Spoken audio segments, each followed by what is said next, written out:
My name is Natasha Belfort, and this is Becoming Her Anyways. Today, we're going to be talking about the alternatives to TikTok and Instagram. As you guys know, I did an episode where I talked about why I don't like TikTok and I don't like Instagram because the creators have made it deliberately addictive, and the whole generation, more than one generation, that cannot get off these apps. If you guys want to go and listen to my first episode about why I don't like TikTok and Instagram, then you guys can do that. But in this episode, I'm going to talk about how to actually replace those apps. So the first app, very important, YouTube. YouTube is amazing. I know everyone uses YouTube, right? But specifically for a replacement for Instagram and TikTok, I know a lot of people say that they don't want to leave these apps because they have FOMO, they don't want to miss out. But a lot of the time, what is on those apps will be on YouTube anyway. Now, I'm not talking about YouTube Shorts. Stay off of those. I mean, to be honest, like, they are less addictive than Instagram Reels and TikTok, in my opinion. But seriously, stay off them. Like, I don't think you really need them. Watch long videos for educational purposes. Obviously, like, watch, entertainment on there as well. But, like, guys, the reason why YouTube is best is because it has long videos that don't mess with your attention span. Also, the best thing about YouTube, in my opinion, is that you can choose what you watch.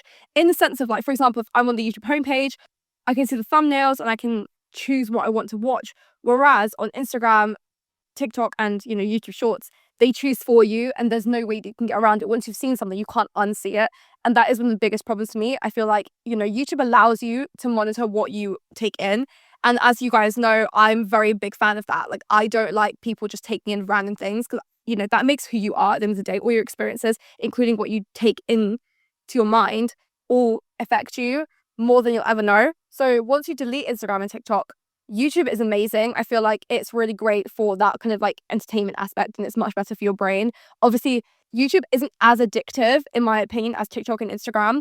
So I feel like it actually would take less of your time as well, in my opinion. I mean, that's just for me. I don't know if that's for everyone else, but for me, in my opinion, it's less addictive. Now, to replace the social aspect of TikTok and Instagram, we have WhatsApp. Guys, I know that, like, obviously there are a few issues with it.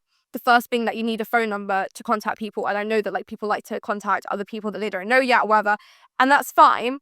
But you can tell people, please text me on WhatsApp. I'm trying to get off my social media. I feel like a lot of people be a lot more empathetic than you guys think. Because at the end of the day, everyone's kind of struggling with this at the moment. And I feel like people would actually respect you if they see, oh, they're actually, like, doing something rather than just complaining that they're addicted and can't get off it. Now, there is another replacement. And listen, I'm not a big fan of Snapchat, okay? I think Snapchat's a little bit of a strange app, but I understand that it has that feature that Instagram has where, you can contact people who don't have their number. And I know that that is quite a useful thing because obviously, that's kind of how friendships start, and that's fine. Guys, I'm not saying delete your accounts. What I would recommend is, I'm saying delete TikTok, delete that, whatever, I don't care, delete that. For Instagram, I understand why it's very difficult to delete that, in the sense of, like, people message on that, and, like, they deliberately made it so that you can't access the messages without accessing, the posts and everything, and that's also one of the manipulative things that they do. But to get around that, what you can do is you can open it up every so often on your web browser, on your laptop, because then you won't see any of the posts. Like, it's much less adjusted on web browser than it is for the app. So the web browser is actually less addictive.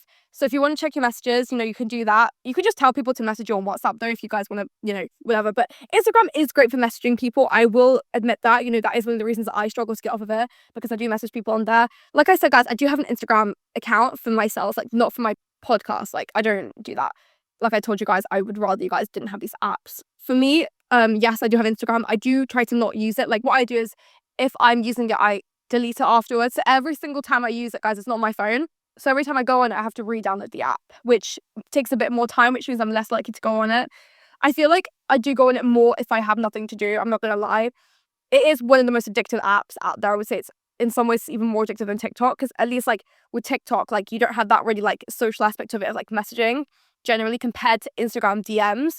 So I understand, guys. Guys, listen, I'm not saying that I judge you, because it's not your fault. Like, the people who created this are incredibly smart and know how to make people hooked to their apps. Like, they do it for money. But we have to be very smart and realize, how do we get out of this? Honestly, the best thing about deleting social media is you have more of your life back. You won't be addicted to these apps. I've had a time where, I didn't have Instagram at all for ages. I definitely want to get rid of it again once I start uni again, because obviously, like, during the summer, messaging people, whatever. But honestly, if you don't have that app, don't get it. I always tell my friends who don't have this app, don't get it, because honestly, like, you'll never get off of it. So honestly, guys, like, those two apps, I would say, very good. Snapchat, if you guys want to use Snapchat for messaging, I mean, that's fine. Like, I personally don't like that app for my other reasons. Not because it's as addictive. I would definitely say it's not that addictive. Apart from the streaks thing, guys, The streaks thing is to keep you hooked on the app, just so you know. But I don't condemn it like I do Instagram and TikTok. So I would say definitely the other app that you should use is Pinterest. Pinterest is great for like inspiration. You can share it with friends.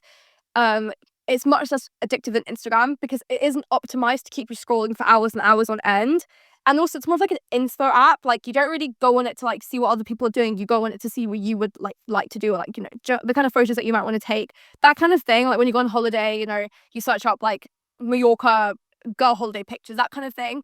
So honestly, guys, listen, I understand if it's difficult for you guys to quit because honestly, like it is difficult, but these are some alternatives you can try to like kind of, shift to. So honestly, I hope this helped you guys. I did say I was going to record 2 episodes today, but I didn't want to spam it. So here's a shorter one because yesterday, obviously, like I had, my own things going on. I didn't have time to record an episode. By the way, guys, I just want to say I really love doing this podcast. And if I do help you, I feel so happy because that's literally my whole goal. By the way, if you guys did like this episode and you guys like my podcast, check it out. If you give me a rating, that would be amazing. I'll be very happy. But yeah, guys, thank you so much. My name is Natasha Balfour, and this is Becoming Her Anyways.